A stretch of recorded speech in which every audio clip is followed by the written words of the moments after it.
very encouraged to see all this attendance in person. Didn't have any problem getting quorum today, so that's really awesome to see.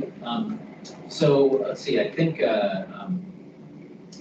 always like to begin things with a land acknowledgement, and so I will read that. Land acknowledgement is a formal statement that recognizes and respects Indigenous peoples and the enduring relationship that exists between Indigenous peoples and the land. I'd like to acknowledge that we live and work on the unceded land of the Dena'ina people and thank them for their past, present, and future stewardship of the land on which we all live. Also, another note is that the Teams chat is actually not part of the audio recording of this meeting, which is the official record for it. So if anybody makes a comment in Teams, then you can it's best if you speak it out into the record so that we have a complete record of the meeting. With that, though, I think I know we have a couple of new faces and some folks that I actually haven't met yet in person. But I think we can proceed with our roll call.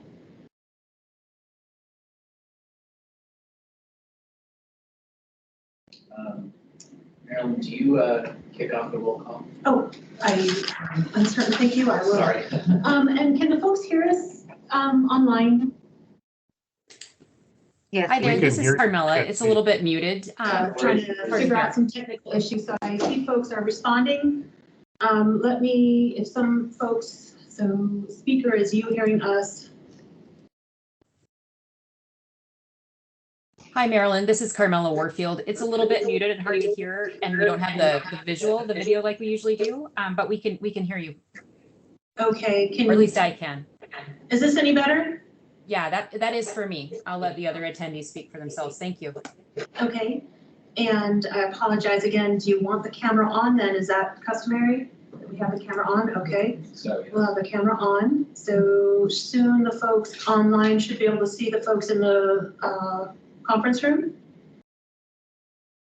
This is Carmela again. I can see you. Thank you. Thank you. I appreciate your letting me know. And I hope if the rest of the folks can hear us. Okay, so I will begin with the roll call. First, Ms. Mark Lukin. Lukin, thank you. I apologize. I apologize. Okay, present. Mr. Brian Flynn. Present. Mr. Nolan Clouda. Present. Mr. Alfred Chmongi. Here. Mr. Matthew Harvey. Here. Ms. Rachel Reeves. Right? Here. Thank you.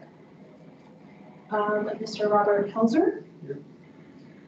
Mr. Jared Rydell. Present. Ms. Lindsay Hobson. Here. And Ms. Carla McConnell. Hello, everyone. I'm here. And Ms. Carmela Warfield. Present.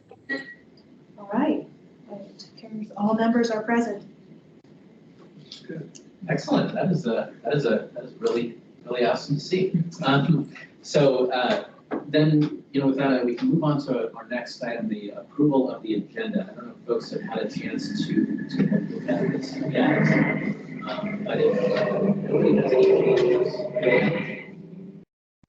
or not, entertain a motion to approve. I move to approve. Is there a second? Second. Okay. And there's no opposition to that, then the agenda can be considered approved. So next up, we're going to go through some informational reports. I don't have much of a report to offer to the BAC, but I'm really encouraged by how many folks we have, here in person attending, and by those who couldn't make it to attend online. So 100% attendance is not something we've had in a long time. So that's something that makes my heart warm. I almost actually myself had to miss today because I had to spend the day at home with a sick kid. But I was able to arrange things and make it work. So I'm glad other folks were able to do that as well. So thank you very much. That definitely does my heart some good. But I think we have quite a few items to discuss for our assembly report, and we do have Assembly Member Anna Brawley present. So please share. Yeah, thank you, everybody, and welcome, and good to see some new folks on the commission. prior to being elected to the Assembly, I was a member of this commission, so I appreciate that you all are taking up the charge and excited about our city finances. So I also clarify, I see we have several items on here. I think we had suggested kind of topics to bring up to the VAC, so I'm not going to be giving detailed reports on these items. I can speak to why they're here. But really, these are things to be kind of aware of or looking at as we go into budget season. So my co-chair on the Budget and Finance Committee, Meg Zalatel, I think suggested these as topics. And so first I'll give kind of an overall report and I'll come back to these. So as you all know, the Assembly is busy doing its work. So we have been tackling issues such as funding for emergency cold weather shelter this winter, which will be coming online as of Monday. So we had several items on our agenda the last few meetings, I guess it was starting in September, to find funding for that service this winter. We don't have a dedicated line item in our budget for providing cold weather shelter or really for any sheltering activities beyond what was in our budget, prior to COVID starting in 2020. So just to say that as well, we were able to provide a lot of services due to our federal FEMA money over the last few years. And so I know folks are seeing, that those kinds of services have ended. And of course, we've had the difficult situation we had all summer. So just to put that in context, that's partly why. And so going forward, that is a discussion we want to have, not just taking care of our needs for the short term this winter, again, reducing our strain on emergency and police services, all the other kind of factors that we end up paying for in much more expensive ways without those services. So that's kind of the short-term discussion. The longer-term discussion is really how can we sustainably pay for it? What is the city's role? What are the potential funding streams for that? And then really looking not just at our local resources, but looking at HUD funding, federal funding that comes to the city or may be available, as well as working with our partners at the state level to have that discussion. For example, HUD does not pay for shelter. So I mention all that just because I know that's been a hot topic. There's plenty of other work happening in that area, so I would encourage you to check out the Housing Homelessness Committee if you want to get into more detail there. But from a budget perspective, that's where we are. So we provided the funding or authorized the funding to the health department. They have been working to get contracts out. So on our meeting on Tuesday, we approved some of those contracts. We have a special meeting today at 3:10 to finish approval of that so that everything's in line for congregate, meaning multiple folks staying together in one place, shelter, as well as non-congregate, the 2 hotels that you might have been seeing. So happy to answer more questions about that, but I'll continue to give a few other brief updates. We are moving into the budget season, and I know the first step in that process is the mayor releasing a draft budget, which occurred earlier this month on October 2nd. And I won't spend time going through that in particular because that is partly what Marilyn will be doing. And then I can see we have our budget binders on the table there. But just to say, some of the items on our report are things that we wanted to flag for the VAC's consideration as you're reading through the budget and perhaps additional discussion we can have. So noting there is a proposed reorganization placing OMB under the Chief Financial Officer. So that one is actually not specifically, I don't believe it's enacted in the budget as it's written right now, but that is a discussion to be had. We recommend looking more closely and asking some questions about the 2024 CPI calculation, which occurs in our tax cap formula.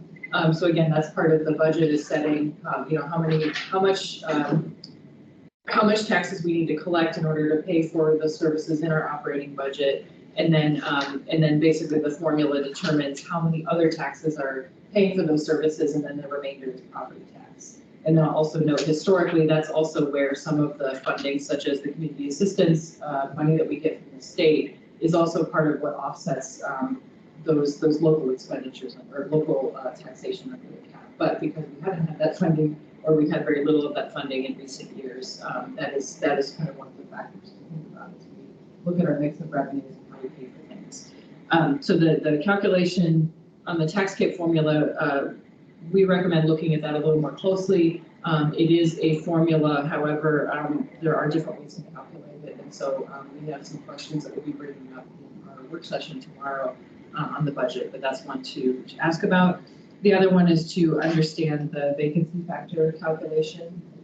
So again, I'm getting ahead of kind of where you'll be in the budget right now. But another one to flag is thinking about how much the city assumes on an annual basis, how many positions will be vacant, because that is part of the calculation of the budget. Obviously, if we were 100% staffed, we would be utilizing all of those positions, we'd be paying those salaries, but that's never the case. And increasingly, we see more and more vacancy rates. So we're certainly not paying out the salaries, or we don't have the people in the seats that are otherwise in theory paid for. So there's a formula for determining vacancy factor, but there's also some flexibility there based on the kind of local, or not local conditions, but the conditions in a particular year. So that's another thing to kind of understand better. And again, these are both really more formulaic pieces of the budget, but they are the foundation for what determines what the rest of the budget looks like. And then the last one, the funding for ARPA compliance reporting. Actually, I need to get back to you guys on that one. My coach put that on the list, and I'm not remembering what specifically that includes, but I will note that we do have our newly appointed CFO in the room, Alden Thurn, and one of his jobs prior to stepping up into that role officially has really been making sure that we are managing all of our compliance pieces. So making sure we're applying for FEMA reimbursement, making sure that we are, and Alden, I don't think you work specifically on ARPA compliance. I do. You do, okay. Yeah, I think this is probably referring to our contractor that we have, where they've only been funded through the end of this year. Okay. And that person's has a lot of compliance responsibilities with the subrecipient. So I think Meg was probably trying to get a gauge of how we're going to be funding that, and who might be providing those services for the next 2 or 3 years that ARPA runs. Okay, I'd be happy to answer any questions on any topic. Okay, yeah, thank you very much. Yeah, and I'll know, I will leave more detailed questions to Alden generally, because that's better for everybody. But just to note, we know there's several of the needs that we're looking at for the next year. So making sure that we are finishing out that compliance. We know we need to look at snow plowing. I know the mayor's budget prioritized that as well. So really kind of there's a lot of pieces that we're untangling, and if you're interested in understanding the budget in more detail, in addition to participating in this commission, I recommend watching those work sessions either live or the recorded, so you can go back and watch them. And I know that you'll be getting kind of an overview of what we'll be hearing tomorrow, the short version of what we're hearing tomorrow. I'm trying to think of other updates to give. I think maybe there I'll just pause and see if there's questions, because I know we're working on a lot of different things, and so I'm happy to more kind of field questions or bring up topics that may be of interest. And again, because one of our big jobs is passing the budget every year, which we do next month in November, but knowing we're at the start of that process, so I don't want to get too far into the budget. Yeah, so questions? What's the purpose of the reorganization of the OMB under the chief financial officer? What's the benefits, to the taxpayer? So that one, I'm going to actually defer to the administration, because that's not something the assembly is proposing. It's something the administration is proposing, and I don't have an opinion on it. So I know that Meg wanted to flag it, that it's going to be a piece of discussion. And so I don't want to give an opinion on it, because I don't have one yet. So I would encourage that to be a discussion later this week. Sure, anybody from the administration can answer that? I can probably respond to that a little bit. Your question was, what's the impact on the budget for that? I don't know at this particular point if there's any budgetary impact of that. The assembly has to approve any reorganizations that take place. So it will ultimately have to go through the assembly. There will be some rationale that'll be probably discussed with the assembly and other people out there on why this may be a good thing, and they also have the opportunity to talk about how it's been in the past, how it's worked, why we've done it this way. And then I know from the mayor's perspective, he has been challenged at least a couple of years that he's been here, that there are occasions where there are OMB type things versus finance related things, which I would call more controller related, where there's topics that need to be ultimately decided, And with OMB reporting to the mayor currently, I think he has felt very inadequate in the knowledge base of finance and budgeting to be making decisions, and feels that the CFO would be the more appropriate department to ultimately listen to everybody and then ultimately make those types of decisions. Historically, I think our auditor, BDO, has been suggesting that they actually have not seen very many of their clients have OMB not under the CFO and have it in the current mixture that we have. And I'm sure there's rationale for why we currently have it that way. But they have continuously, I think, had those conversations and discussions. And then I'm aware that I came from the school district prior to coming here, and budget is under a CFO there.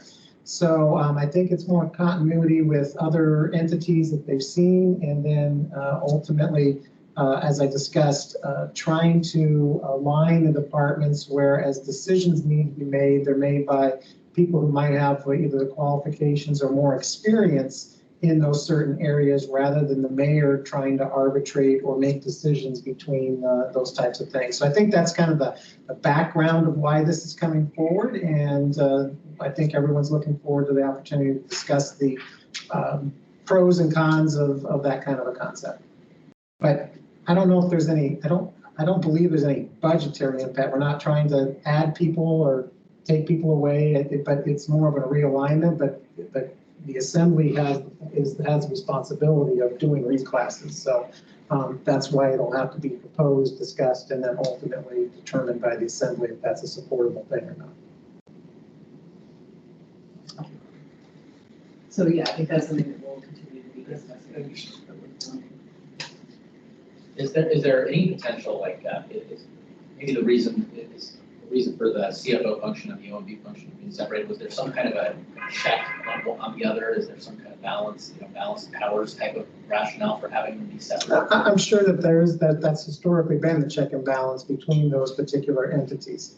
And that's why it was set up that way. But within everything, there's always, not only ways that one department thinks something should be done in another department. So you do end up with situations where they might be of different viewpoints on certain subjects, and decisions need to be made to resolve those issues and move forward. And I think the mayor has, at least during his term, been here feeling that when those decisions come up, he's not the most qualified person in the room to make those final decisions, and that the CFO, given the organization of most other entities out there, the CFO is responsible for that. So I think that's where he's coming from, and feels that those decisions will be made on a better basis because of the knowledge base of the parties involved.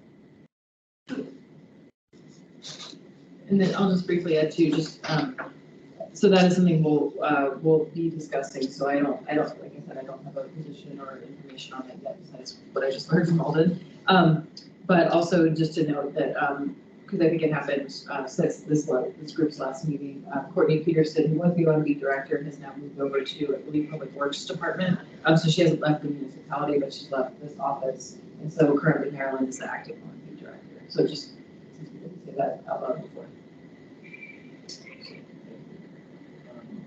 Yes, yeah. Shifting to another topic that you brought up, what is the traditional vacancy that been used to cut the budget? So there is, I don't remember which appendix, but in the budget itself, if you look, there's a series of appendices, and one of them talks about that. But I do know there's some, and Alden can correct me if I'm wrong, Marilyn, but there is some discretion in terms of, there's a formula, and then there's also saying, depending on the current. So that's the piece to understand. And our vacancy factor, actual vacancies is too high across the municipality as we sit here right now. We need to do something to try to get people to come to work for the municipality. And that is certainly something that the Assembly is very focused on, looking at everything from, what we're paying for folks' benefits, things like paid family leave that was recently added. It hasn't been fully implemented, but is now available to more folks, I believe. But I would say too, in the budget, and I remember when I was sitting on your side of the table, reading through the budget can feel overwhelming, but there are actually a lot of great appendices in the back that really explain the context, so I would encourage you to read those. I've always found that helpful as well. Is that vacancy factor reviewed for accuracy, factor versus historic data? Just to determine how accurate we've been with our estimate.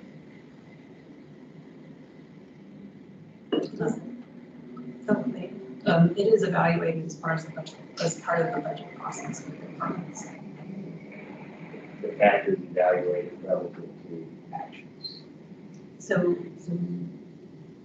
technically, I would say yes.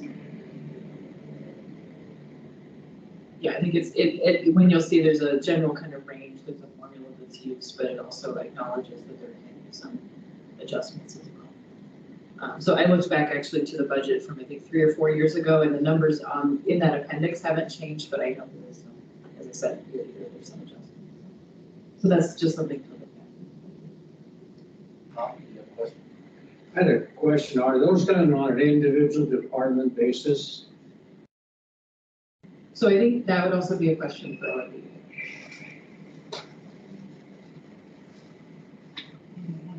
Yeah. Okay, thank you. Yeah, I don't want to answer for you, so. I appreciate it. Yeah. Yes, actually, it's a range based on full-time, there's a range of vacancy savings that is recommended depending on the number of full-time positions in each department. And then some departments maybe have a lower vacancy factor than the recommended range because some departments may have staff that has been there for quite some time and they don't see any vacancies occur. I think development services was one for a long time. If I recall correctly, there's a couple departments that have high vacancies though. So the question was, is it reviewed by department? Yes, it's based on it's looked at by department by department. And I think I would say that's true for the entire budget as well.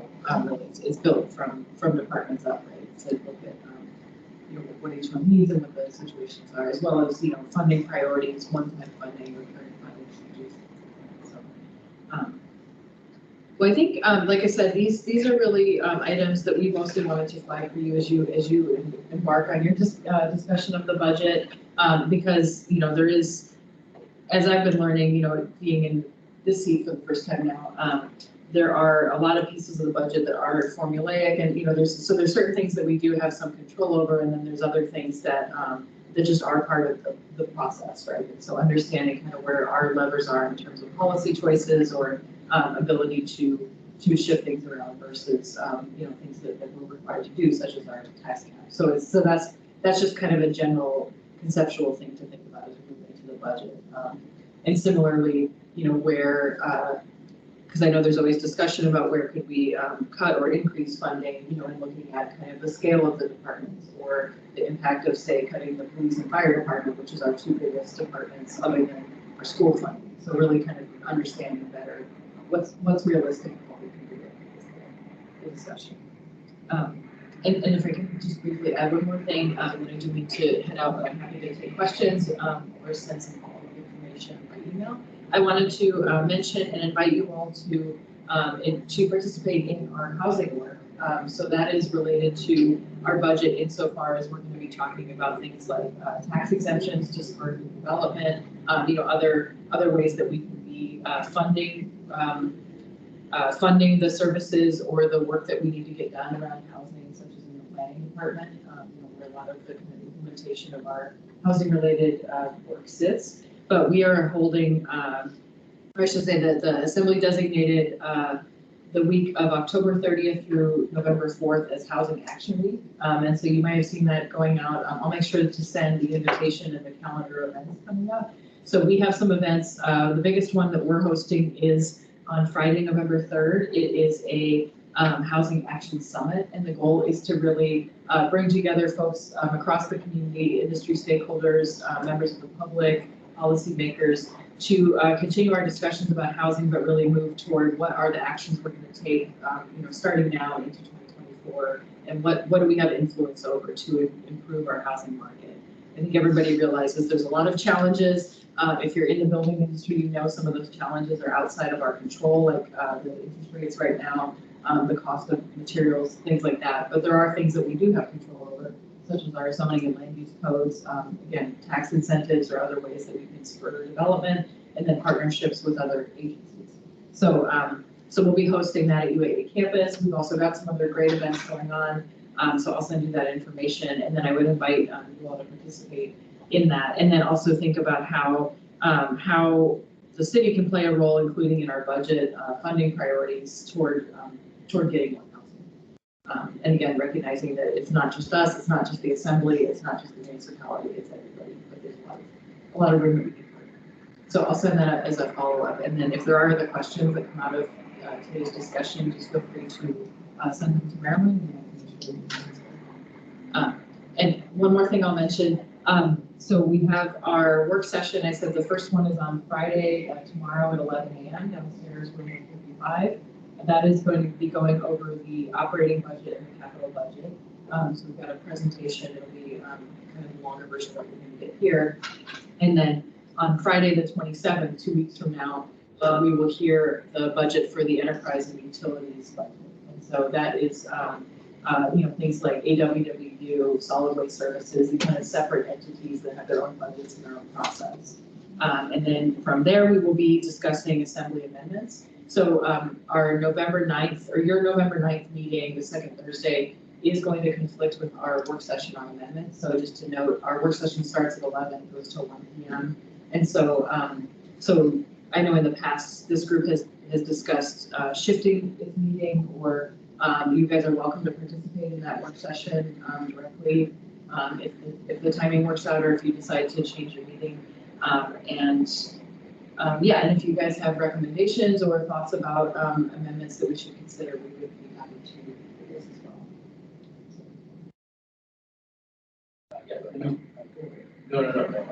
No.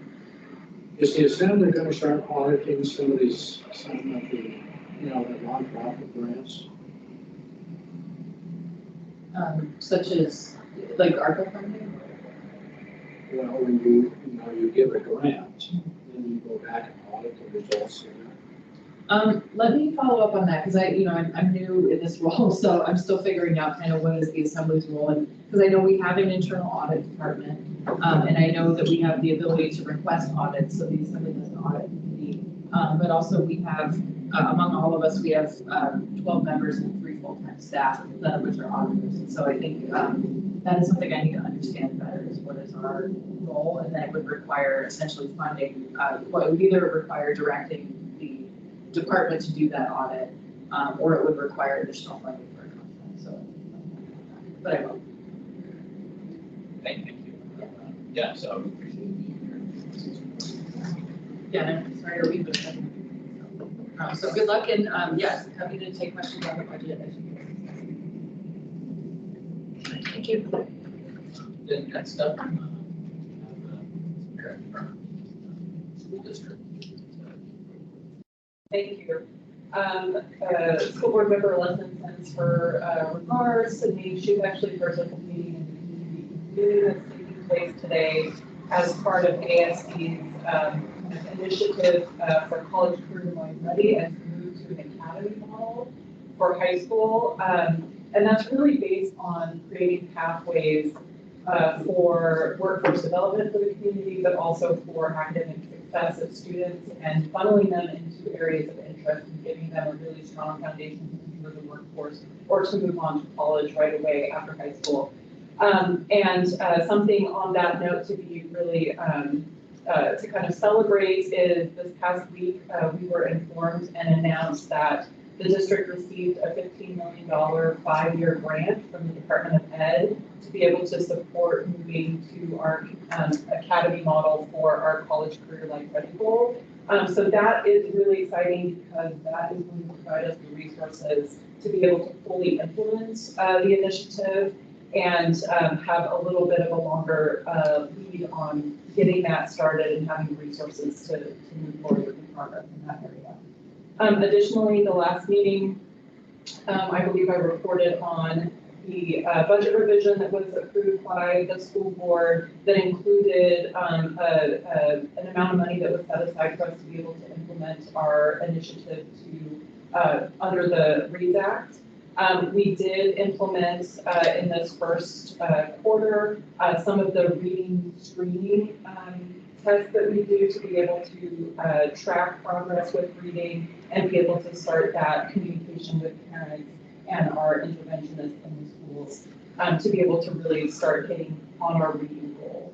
Additionally, you may have seen some information moving forward that's come out from the district related to next year's movement of our 6th grade into the middle school.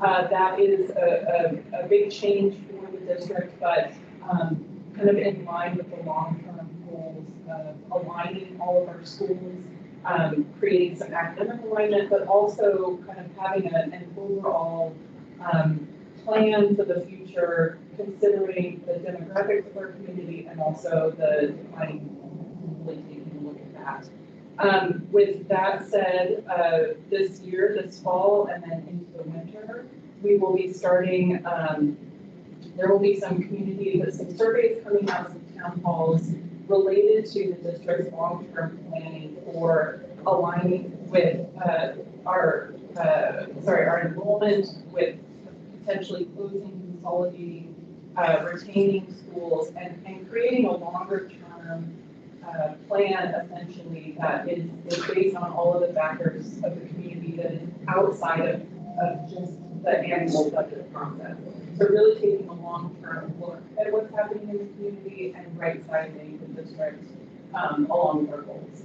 So that will be forthcoming. We are kicking off in a couple of weeks the budget process where we start sending out information to our directors and principals to begin putting together the budget requests for the district.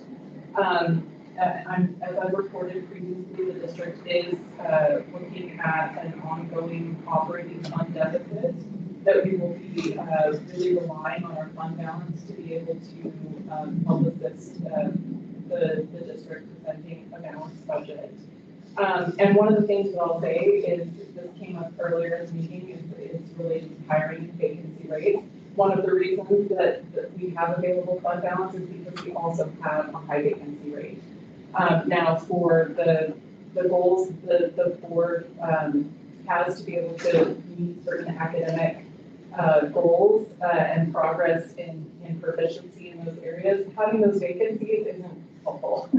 So the district has also been working on ways that we can fully staff and hire for the vacant positions that are really critical to providing instruction, but also critical to just getting into school. So one of the things I know, that the district faced last year was a bus driver shortage. I'm happy to say, and it was reported, I believe, widely, that at the beginning of this year, we did not have the same bus driver shortage because the district worked really hard to make sure that the wages and the benefits that we were providing would get people in the door and help them stay. And so addressing recruitment and retention is also one of the top priorities so that we can make sure that our programs and our schools are operating to the best ability and quality that we can offer.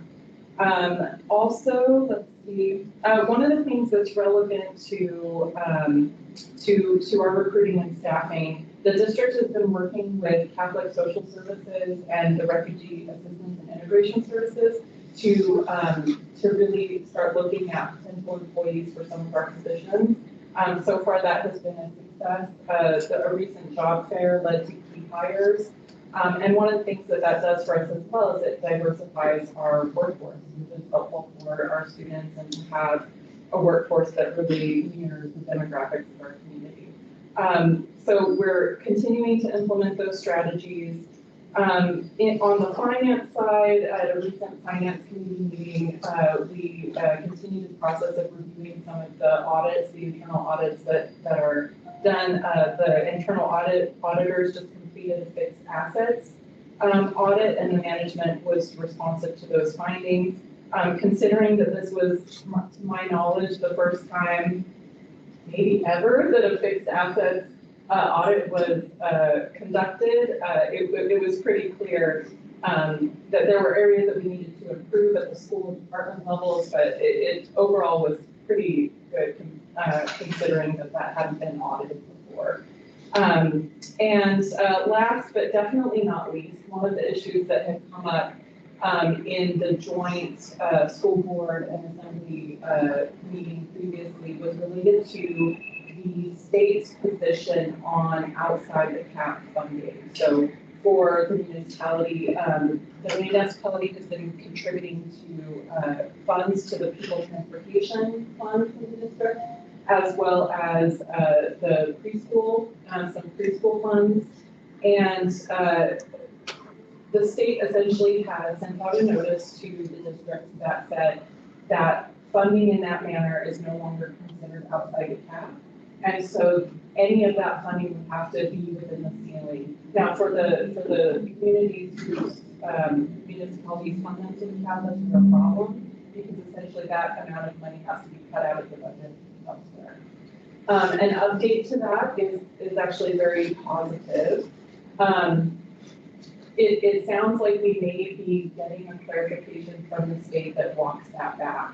And that's related to actually part of the admin code that previously did not come into these conversations. It's actually for AAC 09990B, which actually defines local contributions as the appropriations to a district school operating fund. Not to special revenue funds, not to people transportation fund, not to those other funds. It's very specific in the code that that it's really, the local appropriation is to the operating fund. Now, yeah, sorry. It's for AAC 09990B. And that actually defines local contributions as is found in AS 1417-990. And the 1417-990 is the statute essentially that guides local appropriations. Previously the state's position was that a local appropriation is any funds that are contributed to the district, even those outside of operating funds. But there is a code that very explicitly defines it as only those funds that are contributed to operating funds. Now, could the state pursue a code change to, maybe broaden that definition? Yes, but for the upcoming budget cycle, that does kind of give us the ability to operate based on past practice. We'll be working through that process with the school district administration and the finance committee and the school board to determine how they want to navigate these waters without a formal written clarification by the but the code is pretty clear. So I think that I hit everything. I'm looking at my notes that were given to me by Ms. Lesson.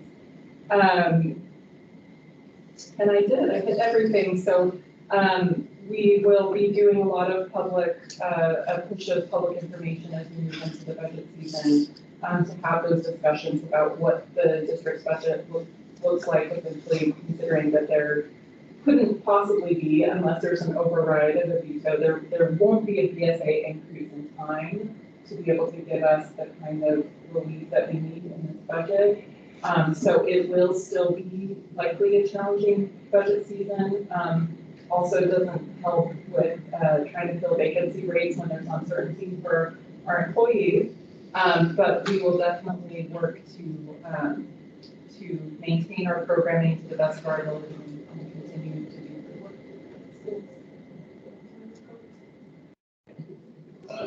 Questions? Yeah. You mentioned declining enrollment. Could you elaborate on that? How much it has declined? Oh goodness. I didn't bring the exact numbers, but I could provide that to the committee. I hate to rely on my memory and not get that right. But this is something that is taking place across the state. Alaska has seen an outmigration and a decrease in birth rates, the way that many states have, but Alaska to maybe a significant degree. And so that has taken place for many districts over the last decade at least, maybe two for some. But that is part of the evaluation process that the district will do, and seeking community input as part of that process will be to take a look at that and try to better have a long-term plan related to the district's footprint and kind of aligning our programs, right? So some of that has taken place in looking at moving sixth grade to the middle school. So that's one part of kind of an overall plan of making sure that our schools are operating kind of at the capacities that make sense for the community. And then that will continue through this year for kind of taking a look at that. And then my understanding is that there will be kind of a master plan that's put together, a multi-year plan for taking a look at which schools might need to be aligned or consolidated over time. So on the academy model, so the 15 million grant over 5 years, so is that 3 million a year? Approximately. Okay. Yeah, there's kind of a staggered plan for. I'm just curious what the cost implication is for adopting that model, like what are the drivers? Ooh, that is a really great, I would have to, I'm probably going to have to circle back and get some more information, detailed information about that. To be honest, I'm still learning about the master plan for that as well.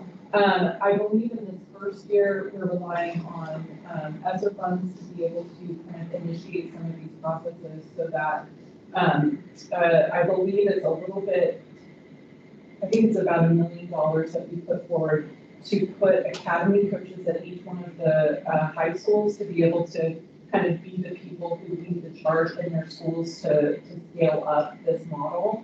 And so that would be year one, which is again covered by ESSER funds, which is the district's COVID relief funds. But we only really have those funds for one more year before they terminate. And actually, I think the term on that is 9/30 of the following year, but we haven't come to those this year. So moving forward, I think that the academy coaches will still be in place in all of these schools, but what those other components are for kind of maybe scaling up some CTE type stuff, I'm not totally sure. But I can get that information in place. Again, on the academy model, and might not need an answer right now, but there's going to be more information coming. Kind of curious what the transportation plan for that would be, or like what the implications on funding requirements would be. If you're moving students, to an academy, of course. So I think the way that it will work is each school will have kind of their school within a school. So the academy will be at the student's school, essentially. So I don't know that there will be a ton of movement, but again, I need to clarify my understanding and I need to clarify. Okay. And then I guess kind of along those same lines is how the decision on which academies are going to be placed in which schools is being made. So that if I want to go, if I'm going to Diamond, the academy that I want to go to is part of it. That's a great question. I will follow up on that one too, but I think that one of the community convening that's taking place today, and there will be other opportunities for this in the future, is bringing together, I think, around 300 stakeholders, of course, stakeholders in the school district, but also in the community and from the business community and from the university and in different sectors, to be able to kind of map out the plan. What are the needs? How do we appropriately set up these academies to feed into the needs so that kids have the ability to have a livelihood here at the King Church? They can graduate our schools and they can stay. They can go to school here to do what they want to do. They can move from school to their career and have a lucrative, successful livelihood. And so I think that some of that will be put together as the planning commences throughout this year. And there will be a lot of opportunities for providing feedback and gathering feedback to make sure that what we're doing is truly something that matches what we need. So.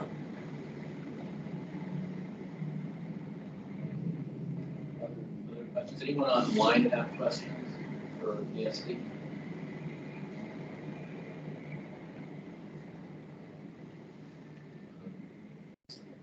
So, yeah, I think if there aren't any other questions, then thank you very much for your report. Thank you guys. Then we can move on to the update from OMB on the 2024 proposed budgets. So, yeah, I think I'll hand things over to you now. I don't know if you have slides or your, or how you want to present, but whatever manner of your choice. Okay, thank you very much. To reiterate what Assemblymember Raleigh said, I am the acting director for OMB. I've been the deputy director for OMB for quite some time. My typical role is process and not necessarily public speaking, so please bear with me, but a lot of people put a lot of hours, you know, the departments, the administration, put a lot of effort in these documents, so I want to do what I can to convey the information in them to you to the best of my ability. And that is their purpose, is to convey to the public the budget for the municipality. The budget of the municipality is also not only available in 2 reams of paper, it's available also, if I may, I'm going to share my screen if that's okay.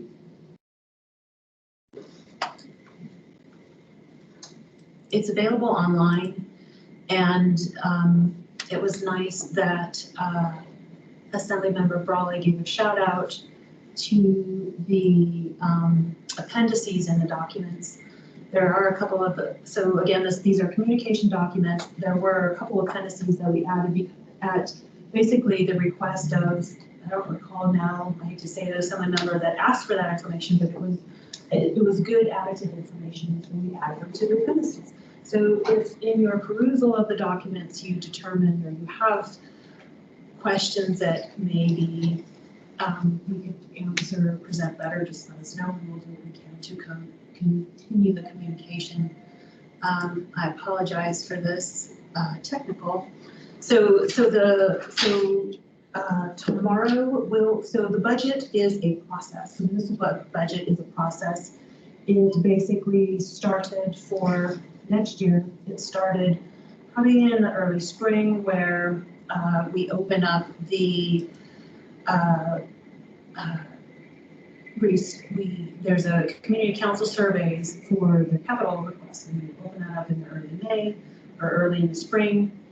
It then gets integrated into the department discussions about the capital budgets, and then integrated into the mayor's proposed capital improvement budget and capital improvement programs. The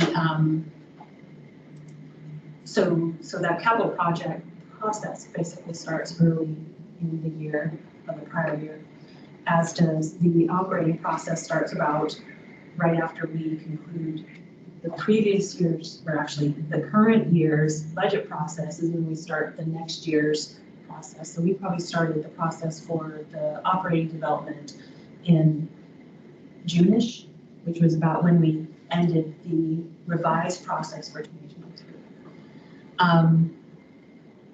So again, it's a process. So here we are right now with the mayor. So internally, with some internally, we work the process, submit an interim 120-day memo, which was submitted at beginning of October, or probably beginning of September, and then we work on the budget some more to develop the mayor's proposed, which is presented to the public now. Now that it's to the public, the assembly may amend, the mayor may add a substitute version where he may also adjust his proposal. And then once that gets approved, hopefully on the November, at the last assembly meeting in November, that's about, I think, the 21st, then that becomes the approved budget.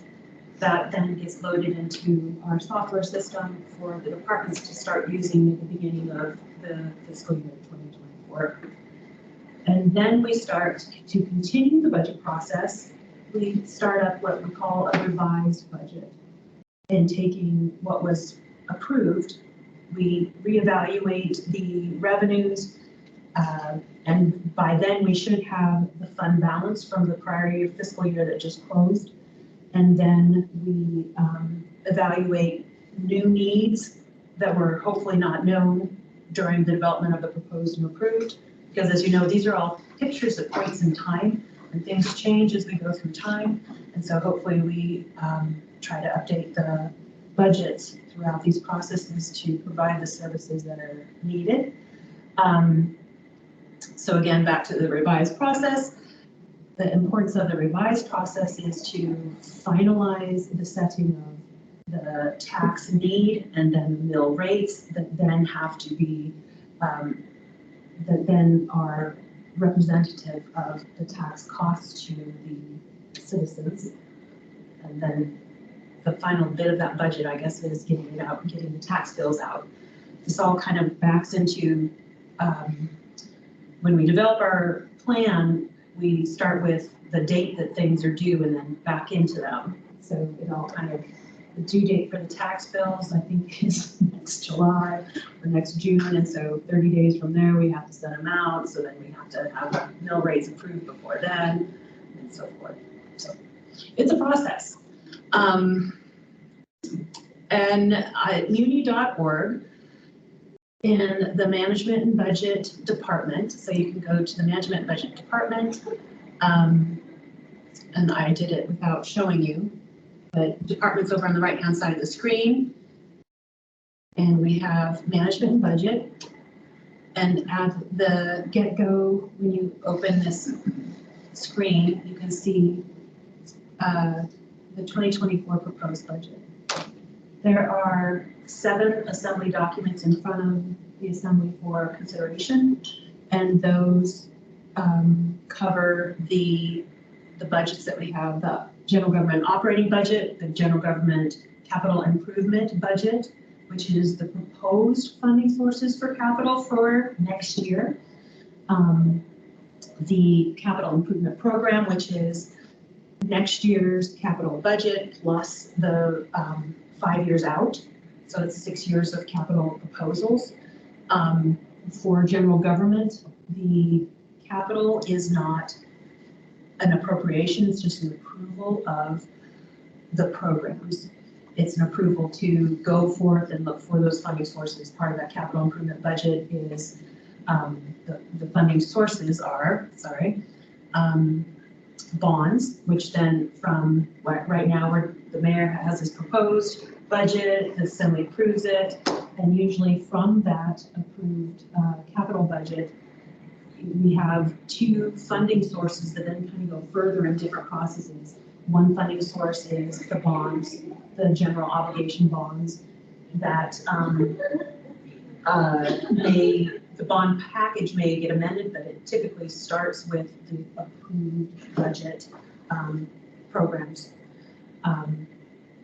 Then also are included in the general government capital program and budget are the state funding requests. So that then is, depending on how the communications work, should be considered as part of the state legislative program.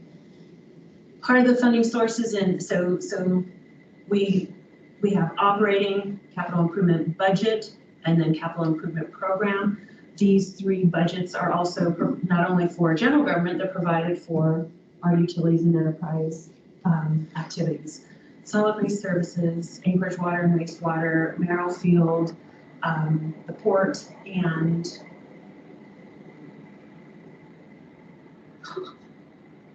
I'm missing. We have ACDA.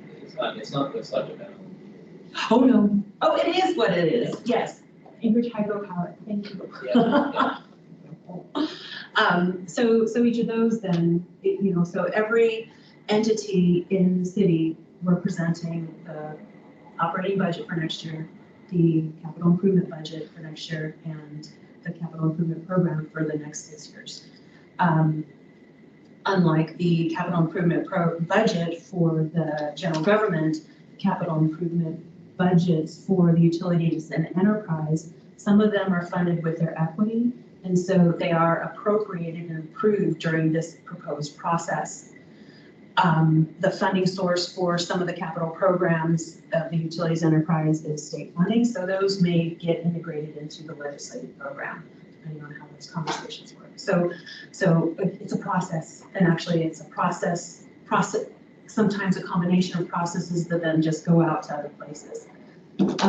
So Marilyn, Yes. regarding the 2024 budget, Yes. and maybe there wasn't a chance to prepare this or not, I know you had to jump into the interim role, but what we usually get after the mayor's budget comes out is like kind of like a high level presentation about, especially like what the what the major changes or adjustments are from last year's budget. And I think that the budget that's been proposed is primarily a continuation budget. Is that correct?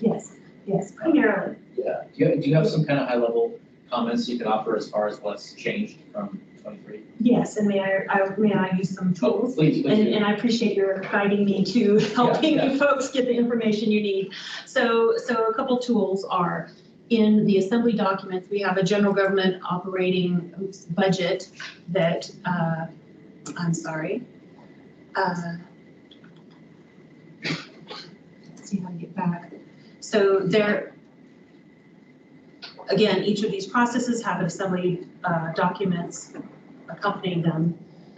They're presented during the public hearings. I think the next 2 assembly meetings, there'll be public hearings for these, where these documents will be presented. And then finally, the final meeting of November. The proposed general government operating budget document, it shows the proposed final budgets for all departments.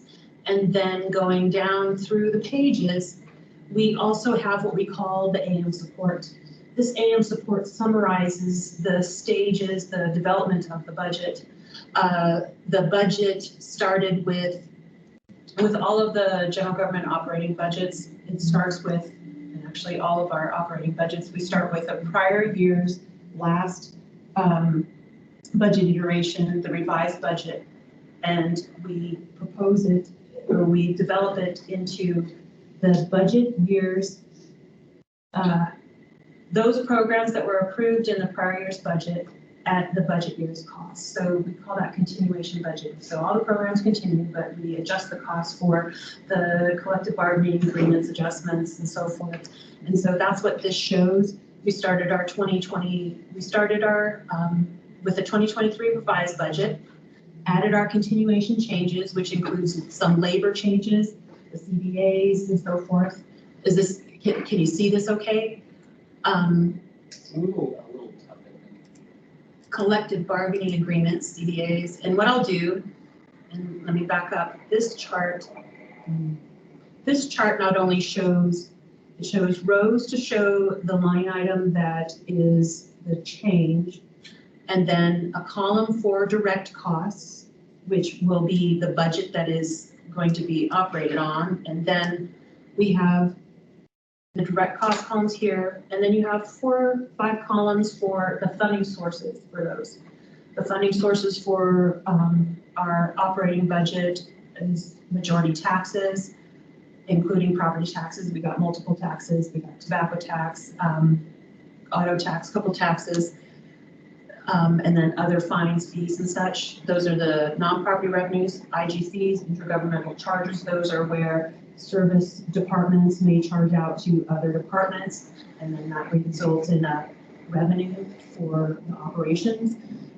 Fund balance, there are, we don't necessarily have, we do not have fund balance supporting any of the 5 major funds, nor the service areas, but we also have a couple funds that aren't in that range. We have our IT fund, information technology, and then also our workers' comp geo fund. Those are primarily, those will be represented, may be represented with fund balance. We also have our building and safety service area and our public finance fund, and then I think we've got Performing Arts Center fund too. So fund balance, it is a thing, but currently we're not supporting the 5 majors with fund balance. Then we go into the property tax support for all these lines. So the continuation changes from revised include $9 million of labor changes and then $12 million reduction of non-labor changes. Another way to get to a net $3 million reduction in continuation. There's a better picture that I'd like to show you that will actually break that up. But then, so that's how we got to continuation. Then we go to the changes from continuation. So these are new things that weren't happening before necessarily in the previous year. We do get per the voter approved bonds. There are some that list operations into maintenance. When that activity is approved, that approved activity actually goes into service, then the departments will say, now we need that operation and maintenance funding. So it might be extra electricity for the new trail or so forth. And so once the departments say that the asset is in place and is usable, then they need the O&M, operations maintenance costs, and so we're allowed to increase the budget by that operation maintenance cost. And we're also allowed to increase the tax cap by those amounts because they're voter approved. So that's an automatic increase to the tax cap. So the main chunk of expenditure of changes for the general government is a $2.6 million reduction or savings, one-time savings that we're looking at taking in 24 due to anticipated vacancies. And it's across multiple departments. So that's one change for 24. Then a large change for increasing costs are snow removal and pothole removal, excuse me. The mayor is interested in maintaining and backing up the changes. The mayor's interested in maintaining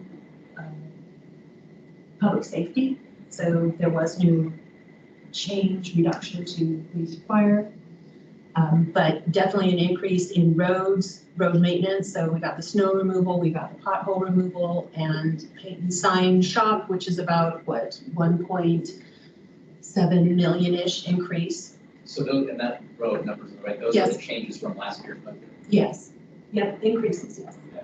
Yep. Another large increase was a continuation, of Route 85, bus route that was previously funded with a grant.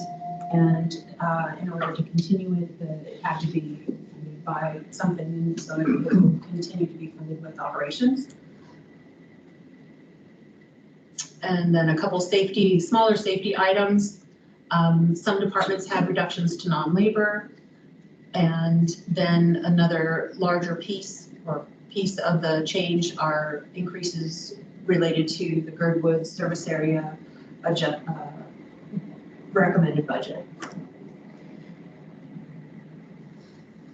And that gets us down to, so the total changes was about a net $2 million reduction, $2.4 million reduction. So the budget, the 2024 proposed budget is actually $2.4 million less than the 2023 revised budget. And it is $500,000 in taxing capacity, it's taking less than in taxes by $500,000, and it's actually $12 million under the proposed 2024 tax cap.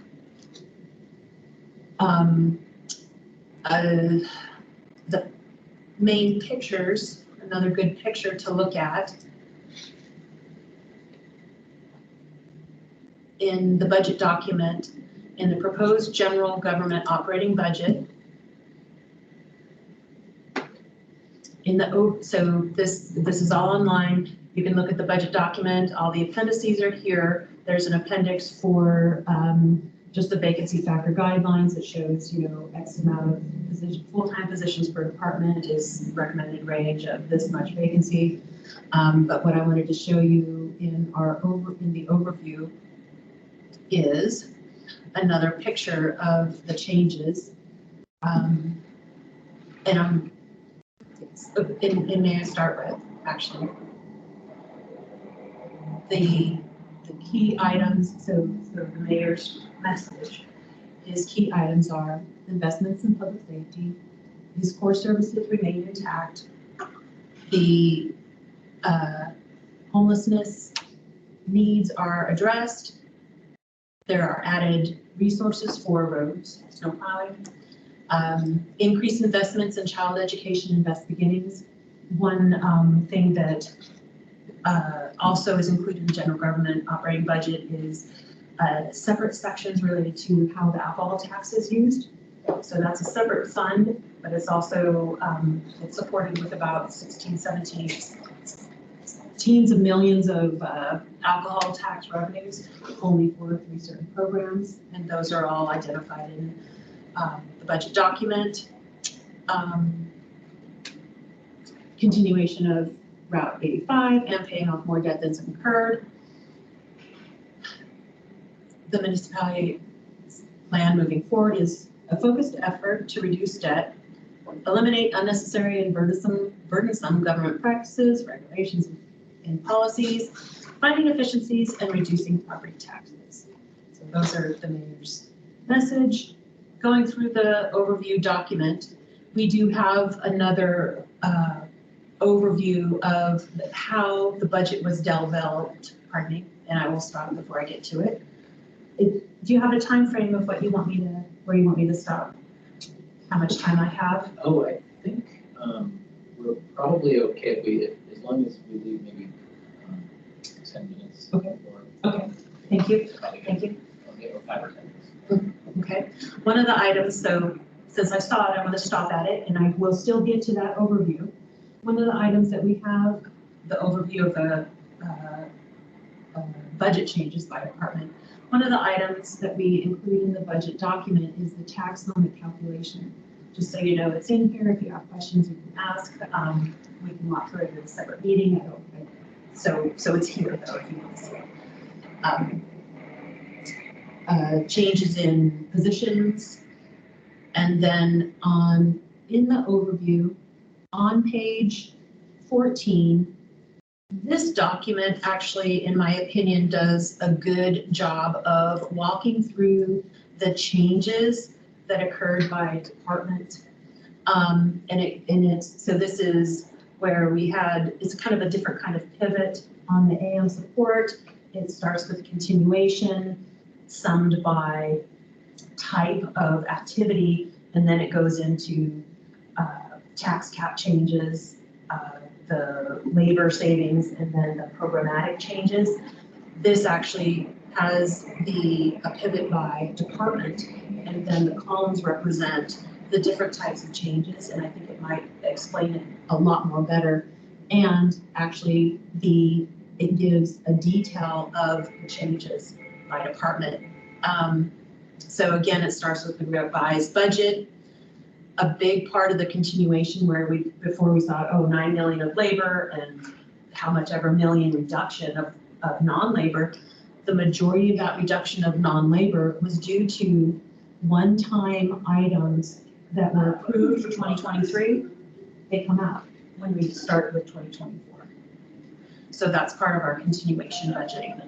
So it was about $5 million of one-time items went out of non-labor and in some of us labor.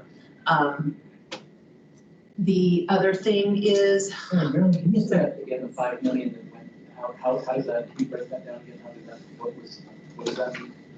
It was basically one-time items that were approved to happen in 2021, or wow, in 2023. So they, the assembly, so right here you can see there was $791,000 reduction in the assembly department.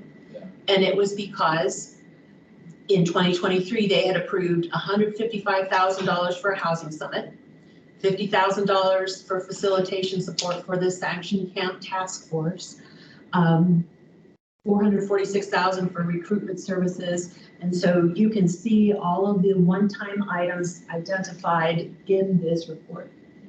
So this is another summary of the overall budget, but also the budget documents have sections for each department. And then within each of those sections, there's what we have a reconciliation, I think it's like page 4, and it goes through each of these things for each department also. So if you don't want to squint and look in this, you can go to each department too if you have just a specific, if you want to look at a specific department. So those are examples of one-time items. So they were just programs, one-time items for this year that were identified as one-time items when we developed the 23 budget. So we're gonna ML, basically, you had $1 million last year. Yep. Bring it under 1.5 back in, so you've got a net gain of. Yeah. And it's a process, but yes. And that is one thing that I like, and you'll see that also when you look at the departments. That's one thing I like about saying this is you can see that if you're just interested in maintenance and operations, yeah, we had a one-time reduction from last year. And then you see going across the increase for this year. And that's what this does, is we have this columnar grouping for continuation. The other part of the continuation is debt service. That's one of the larger reductions. Debt service is a schedule. The majority of that debt service is the paying off of the bonds for our capital projects. And because at the time of the development of the budget, at all points in time, the finance folks said that they don't intend to issue bonds this year. So then the schedule doesn't change, and that's the resulting change in the debt service based on what they said the scheduled debt is going to be next year. Yes. So then, it's a continuation budget from last year, but we're spending a little bit less than last year despite the inflation and staffing costs because of the reason for the reduction is basically because we have some vacant positions that we realized some savings on, and then we have the reversal of some one-time spending and then a little bit of debt service reduction. So that's basically, so those factors are the difference between last year and this year essentially. Yes, yeah. Yes, yes. Yeah. One other thing that we identified in 24 is, so we're seeing here the debt went down due to the scheduled debt. We categorized our budget, I think by labor, supplies. A large category is debt service. But one thing we did per a governmental accounting standard board statement number 87, and it's called GASB 87, we moved about $6 million of budget from non-labor to the debt service, because that's the requirement. That GASB 87 is about identifying commitments. And so if we had leases that are we're committed to for more than 12 months and it's something that we don't end up owning at the end of the year, end of the lease period, we have to categorize it as debt. And so the debt, I'm telling you, the debt went down because it's scheduled, but it also went up because we moved non-labor to debt because of an accounting rule. Those non-labor costs would be, talking about things like travel. That we moved? Yeah. No, it should have been the cost of those leases. So it should have been a net, the department should not see an impact to their operations because of that movement. It is just a representation of the categorization of that cost. So leases that were before considered non-labor are now considered debt. It took us a little while to implement that in our financials, but we actually did it in the end of 22. while, probably a couple months ago. And so we'll see that impact in 23 here shortly, and now we're budgeting it into 24. Does that have an effect on the tax cap calculation, because debt service is usually outside of the tax cap, right? It does not, because the debt service that is outside the tax cap is the voter approved bond. That's what it is. Yeah, and so you'll see in the debt column that it's not the same amount as what's presented in the tax cap. And the tax cap is the cap for the 5 major funds. And so we also have, you know, a whole slew of service areas. I don't recall how many, but they have their own, you know, if they have debt, that's not included in the tax cap. That's meant just for the 5 major service areas.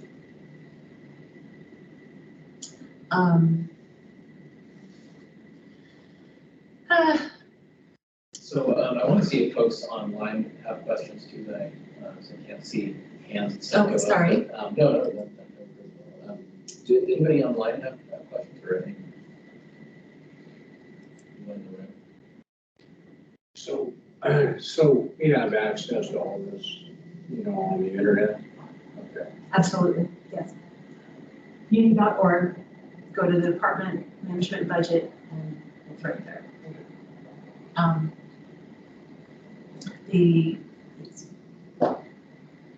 Yeah, questions folks have about budget this year or anything that Marilyn clarify or add details?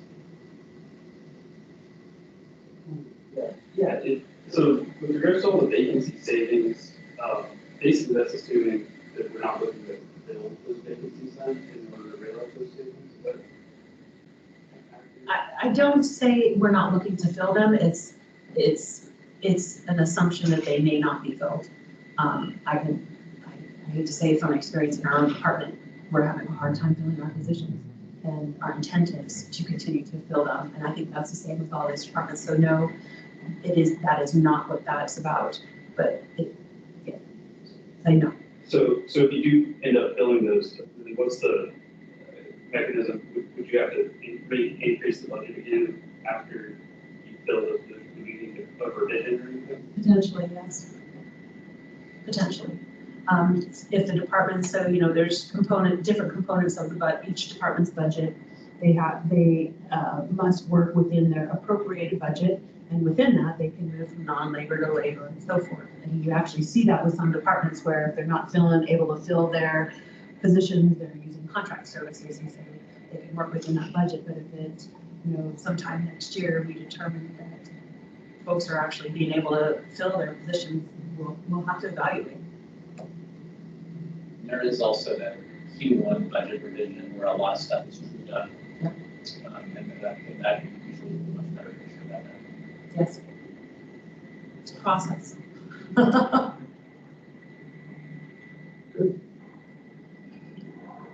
that was really helpful. Okay, well, thank you. And if there is something, and I apologize for not being prepared with the true presentation.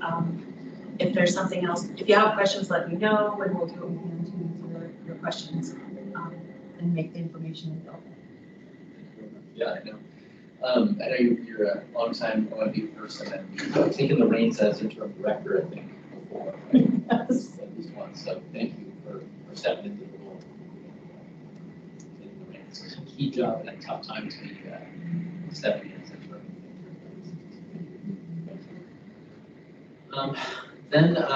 Next item on our agenda is the department meeting.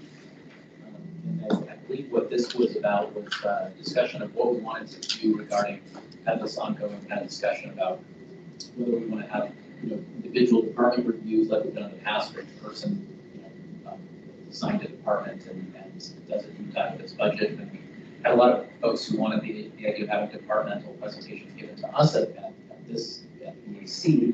And we had the fire department last time. I think if we wanted to go to path of having departments come and present to us, I think you know, I certainly would be in favor of that. But you know, I want us to be able to establish a good pattern of attendance and engagement, which I'm pleased to see today. But I think that would need to be there for departments to come to us. Because these are very, very busy folks to take some more time. Sounds like a deal. So, is there any discussion folks have about what you'd like to do as far as like being able to look into the budgets of particular departments going forward?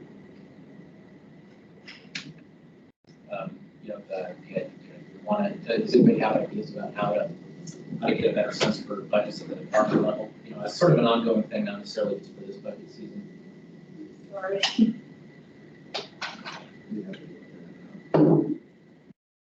Oh, you're thinking of for this budget process to dig into that budget? Sure. If people are interested in doing something like that, or like if you want, for our November meeting, that's something we could think about, is if people want to like kind of select a couple of departments that they want to do, we could do something like that, and then come to discuss, I'm prepared to discuss budget, you know, for November from the perspective of having, you know, a few departments that interest you. I don't know if that's not that approach for the current. I'd really like to see, you know, the police department. Yeah. Have them give us a good presentation. There's a lot of questions about it. Shortage of officers. I would like to see, I agree, yeah, fire, police would be a good one, the two largest departments. That would be definitely, you know, especially if we have the police chief come, I definitely like that. I get angry when butts aren't in seats and people aren't engaged. So I will say that as a stern bit of caveat, but I think that would be a good one to have.